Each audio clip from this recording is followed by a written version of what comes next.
Welcome to another episode of Chattin with Staxx. I'm your host, Bill Staxx, and today my guest is Kenji Gallo, former associate for the Colombo Make crime sure you family. Kids out here really listen to this story. Enjoy. I'm doing good. Good. How are you? I'm pretty good, man. Start at the beginning, where it all started for you?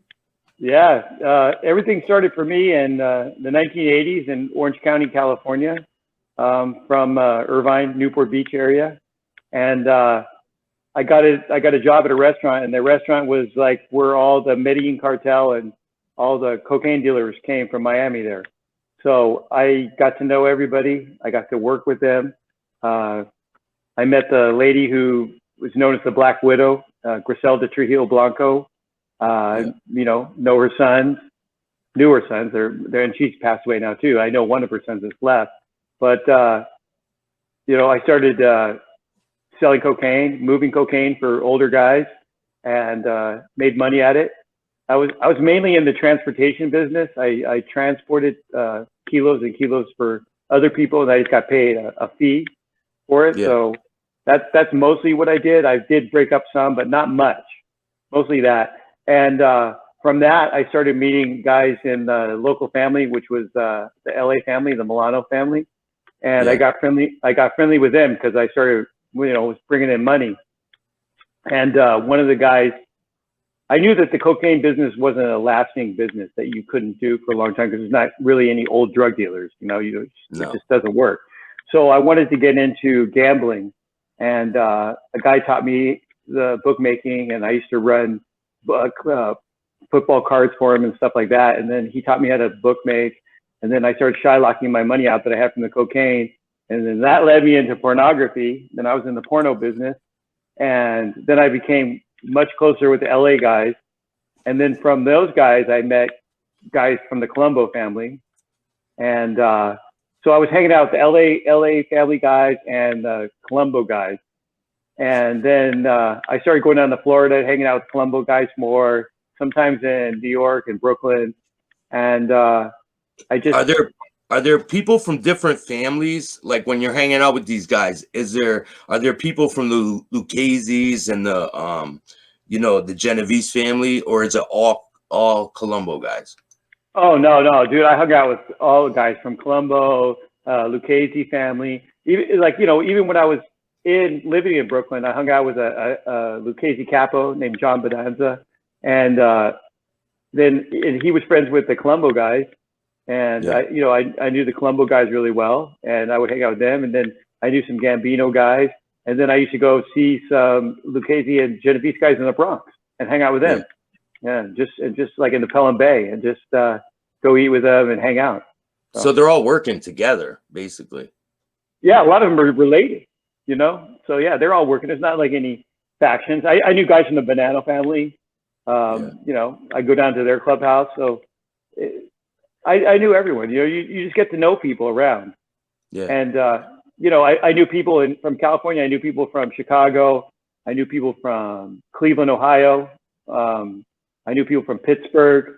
I even met two guys from Denver family, which is, I think it's gone now, but there was like a 2 or 3 man family at that point. And I met a lot of people. Met people in Canada when I was up there. Wow. So yeah. So it's a lot of different people then. So now when you went to, I believe it was Las Vegas, right? And there was a murder that happened. Yeah. Well, we were trying in the 90s. We were trying to expand the LA family, and they wanted to go farther. Like the capo I was with, Jimmy Caci, they wanted to move into Vegas and make more money in Vegas. Because how many people? How many people did they have at this point? Oh, in the family? Yeah. Probably about 30. Okay. But then with associates, you get a little bit more. And so, but our crew, Jimmy's crew was like Palm Springs, LA, and Las Vegas. And so we were going to go to Vegas. So we started going back and forth to Vegas, and some of the guys lived there. Like we had Fat Stevie Cino that lived there. And Herbie Blitzstein was a Shylock with Chicago. He used to be with like Tony and Tony Splatro that they made the movie Casino about. Joe Pesci's character. Well, but he was old, he'd been in prison, and he was still Shylocking. But the LA guys were friends with him. They were all locked up. Like Stevie and Jimmy had done a lot of time with him. They were friends with him. The murder itself was not a mob murder. They put it on the mob to make it sexier. What it was a bunch of like kind of associates and government informants, and they decided that they wanted to rob Herbie, and they paid someone else because they owed Herbie money for a Shylocking. But they owed him like $40,000. And so they wanted to rob Herbie's house and take his money. So they hired these guys to go in there, and they shot Herbie and then burglarize his house. Mob guys don't burglarize your house and don't do that stuff when they kill you. They kill you, and that's it. They just leave. And that did not go through the family because at that point, Jimmy was in prison. I was out, but I was going to see him all the time. And I would go with his lawyer to see him so I can get messages to him, and I would bring about messages back. So I know that it never went up the chain. And they tried to say that it was the LA guys and Buffalo that decided it, which it couldn't be. It couldn't be the Buffalo family and LA because it doesn't work like that. Now, do the mob go after these guys that did that murder? No, because then the government, they came down real hard on us. They did Operation Thin Crust and Operation Button Down. Those are the two things. And then they arrested everyone right after that. And then they tried to roll this up. And some of the guys were at one point were going to face capital charges. So later on, when I flipped, I told them, dude, this is not a mob murder. Those dudes that did it or informants, so the guys aren't even in the crew. They never even met anyone. And they purposely kept me away from Las Vegas because they didn't want to hear it. I told some of the defense later on with something to do with Ted Binion, look, man, this girl had nothing to do with it. These other guys were plotting this thing, not them. I was there. They brought it up. They brought it up when we were at Blueberry Hill Restaurant in Henderson, Nevada. And at the table, there was 3 informants. And at the time, I wasn't an informant, but if you count me, that'd be 4 informants out of 6 people. So I know the other guys recorded it. Fat Stevie told us, absolutely no one's going to hurt Herbie Blitzstein. We used to go to Club Paradise with Herbie Blitzstein, like me and Stevie and everyone. We liked Stevie. We liked Fat Herbie. So it was. I feel bad for his family because the feds had a wiretap in there, and I know that it was recorded when he got killed, and they just don't tell everybody. Yeah. So after he got killed, were you like nervous about like, damn, I'm involved with these guys? No, I already knew I was getting arrested and I was in Vegas when he did get killed. And then I was with Stevie Sino actually. And then I left right after that. And I already knew I was going to get arrested because I had done a bunch of other stuff. And it was just a matter of time. Like my whole life from age 13 to 37, 38, I was on probation, parole, incarcerated, on bond, or awaiting trial all the time. The longest I was ever off was that period of time was only 3 months. And I really wasn't free. I was free from parole, but they already had another case against me. I just didn't know it yet. Yeah. So you weren't free. Yeah, I already knew that I was going. I already knew it was going to go down again. You know what I mean? So yeah. So then when you're in Las Vegas when this murder happens. Yeah. Do you go back to LA? Yeah, I just drove back right away. You drive back to LA and then the FBI comes to you while you're in LA? Yeah, but they didn't come for a while. They didn't come for anyone until I think that happened like towards like November. I can't remember the date, but they arrested everyone in February, like February 19th, around this time period right now. Well, so they let the time pass a little. They let some time pass. Yeah. Yeah, they let some time pass, and then they got us all. So then when the FBI are like, they say, okay, we want you to wear this wire and all that. No, that didn't happen then. So it didn't happen. No, then. Okay. No, I got arrested. Mm-hmm. I went up to LA. They put me in the holding. I bonded out, and then started the process. I was already out. But are your guys like leery about you? Like, oh, he's out, and everybody got out except for Jimmy and Stevie, and I think that's it. Bobby Finero got out later. Yeah, everybody else got out. Yeah, everyone got out. Oh, so they're all in the same boat, basically. Yeah. So then that went on for I think over a year, And then I had traveled up to Rhode Island, and I was in Rhode Island, and I was up by Federal Hill and hanging out with those guys over there. And then I got a call from my attorney. They said that the FBI had gone to someone's grandmother's house that I know, and they left a card. And I go, why would they do that? They know where my business is. You know what I mean? They know how to get a hold of me. And so I go, give me the name on the card. So he gave me the name, and then I called the FBI main line and then asked for that person just to see if it was a real agent, right? And then I talked to him, and they said, "Hey, where are you?" And I said, "Not in the state." And then they said, "We want to talk to you." And I'm like, "Oh, am I getting arrested again?" And they're like, "No, we just want to talk to you." And I'm like, I go, "Well, I'll be back in 3 weeks," because I was going from Rhode Island to Toronto, Canada, and I didn't want to tell them that. I just wanted to get out and go. So I left Rhode Island, and then I went to Toronto, Canada, and then I told them that I would be back in 3 weeks, and they're like, "You better call." And I said, "Oh, I will." And so when I was in Canada, I did all my stuff up there, and then I got scared to come back because I thought they would arrest me when I landed. You know what I mean? And I think the layover was like in Chicago or something, and I didn't want to get arrested in Chicago and then have to do bus therapy all the way back to LA. You know, it's a long trip. So I got someone to take me from Canada to the United States, and then I flew from inside the United States where I didn't have to use a passport to Los Angeles. And then I called them, I told them I'm back, and they told me, "Hey, we want to meet you at this restaurant, this deli called Kaplan's," and it was in Costa Mesa, California. And I said, "Okay." So I figured, I was married at the time, and I told my ex-wife that I'm getting arrested, probably gonna go away. Here's my watch and my Rolex. Here's my money. I'm going to keep $20. I wore like 2 pairs of socks, a pair of sweats, long underwear. No, the deal, right? Yeah. Like no shoes, slip-on shoes, like no shoelaces, and then a double sweatshirt, because I figured, I'm going to be there for a while. It's going to be cold. And I got to the deli, and there was 2 FBI agents outside, and one of them, they've arrested me numerous times, so I knew them. I was quite familiar with them, and they said, "You got any weapons on you?" And I'm like, "Nope, don't even have a cell phone." So they checked me real quick, and they're like, "Hey, don't freak out when you go into this restaurant. There's a lot of agents in there, but you're not getting arrested." So I walk into this restaurant, and then I turn, we go to the right, and there's 2 guys are behind me, and they're like, "Turn right." And I go into this room, and there's like 8 agents. So there's 10, 2 behind me, and then there's 8. And I'm like, "Whoa." And they're like, "Dude, relax. We're not going to arrest you." And I said, "Okay." And then they sat down for a second, and they're like, "Yeah, we just want to talk to you." And I'm like, "Well, you want to talk to my lawyer?" They're like, No, we just want to talk to you. And they said, "We've been watching you, and we know that I don't use drugs, I don't drink, and you work really hard. You'd be a millionaire if you were like a garbage man or you worked at Starbucks already."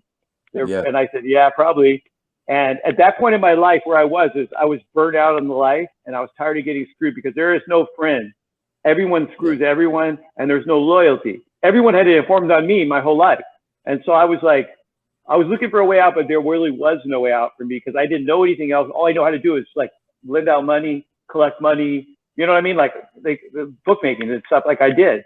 So they're giving you an option right there. But they didn't give me the option yet. So then they said, "Hey, we want you to work for us." And I'm like, no, I don't want to rat on my friends. And they're like, "Oh, it's not like that. We don't even really care about the LA guys. We really want intelligence from all over." Because I traveled all over. Like I said, I went to all these different places all the time. And whenever I went, I would go hang out with the local guys. And they knew that, right? Yeah, they knew. They've been watching me. And so they wanted me to go and just make contact with everyone and see what was going on, and then go to certain places and see who was in control. And then I was like, "Nah, I don't want to do that, man." And they're like, "Here's the deal. We're going to get you, and you're going to go to prison forever, like 100 years. We're going to get you on a RICO. Or you're going to get killed in the street. This is it." That's the way the story is. Yeah, this is the story, the way the story is with you. And I thought about it for a while, and I go, "Well, what do I get out of it?"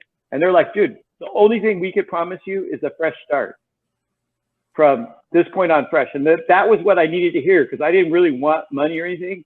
Yeah. But the FBI, is the only person, the federal government's the only person that can give you a fresh start. So I decided to take that fresh start. And I said, "Okay." And then I remember I asked them, I said, "Well, how long is it going to be?" And they said, look, it's going to be like 6 months to a year top. And I'm like, okay, I don't have to testify against my friends. And they're like, no, dude, we don't even care about them. And I said, okay.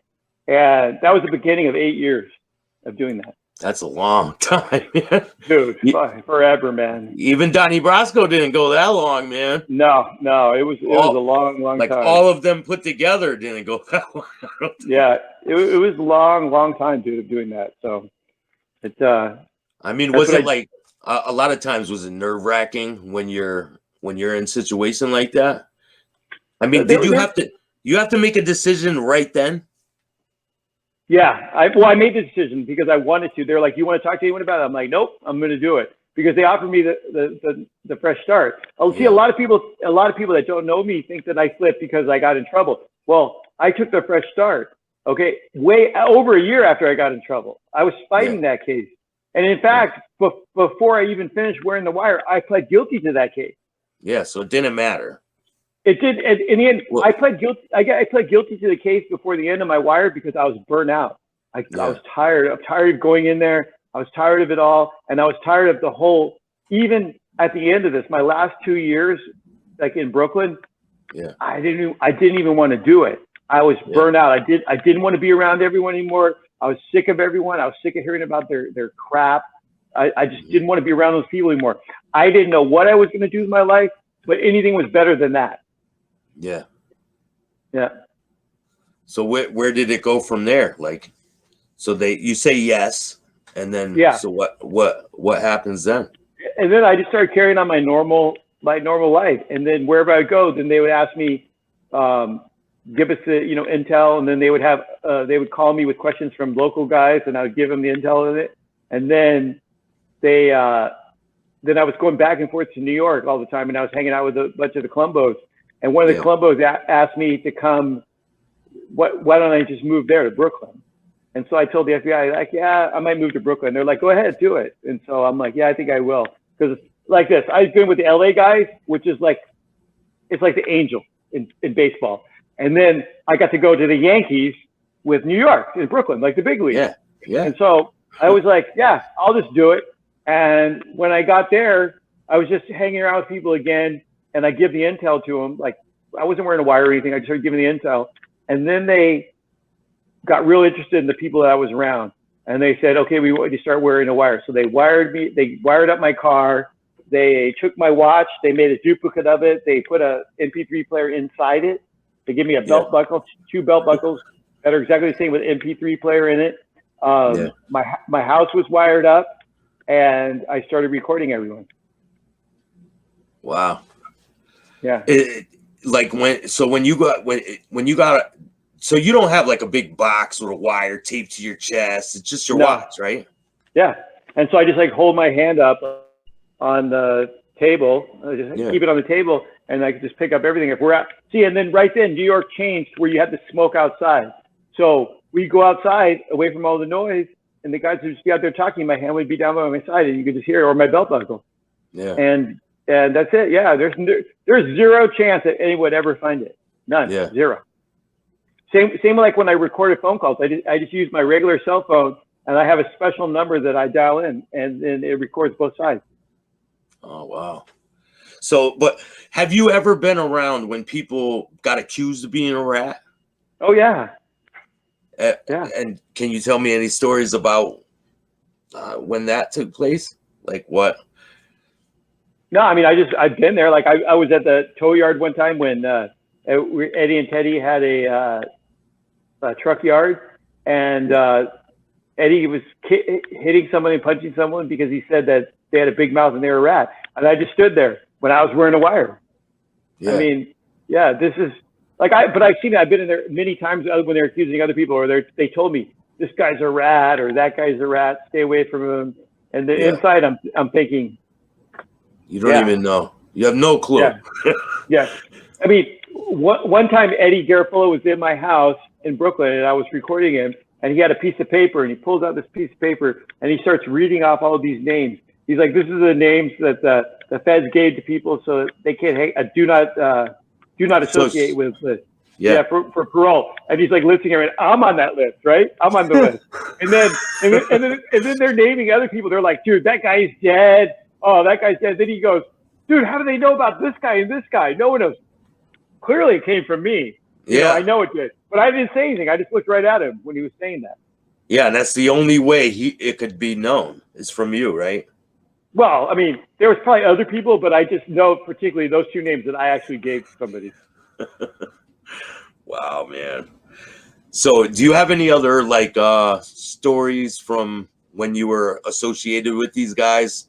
Like anything that sticks out in your head? Well, I mean, there's the one thing. So one time Teddy Percival Jr. and Eddie Garofalo and I, Teddy's got in big trouble for this twice.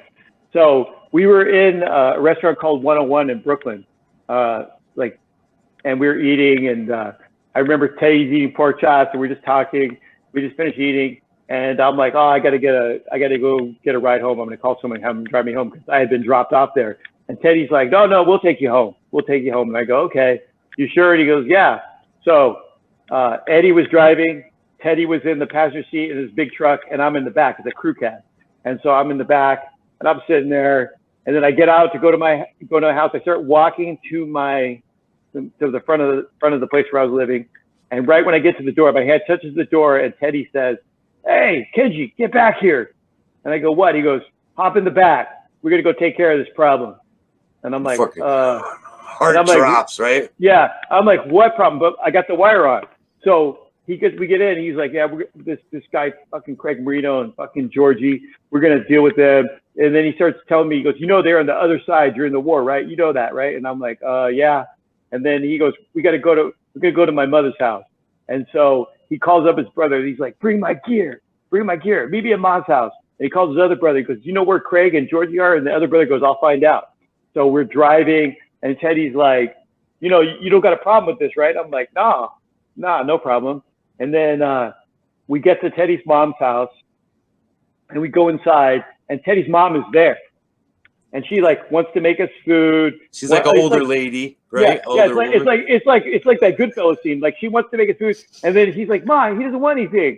We just ate." And then she goes, "Well, let me give him some water." So she gives me water, and then Teddy's like freaking out. And like Eddie's like, "I gotta take a shit." He runs to the bathroom, and I'm drinking this water, and Teddy's mom is showing me all these pictures of Teddy. This is the first time for Mother's Day that I've seen him in 17 years, and I'm like.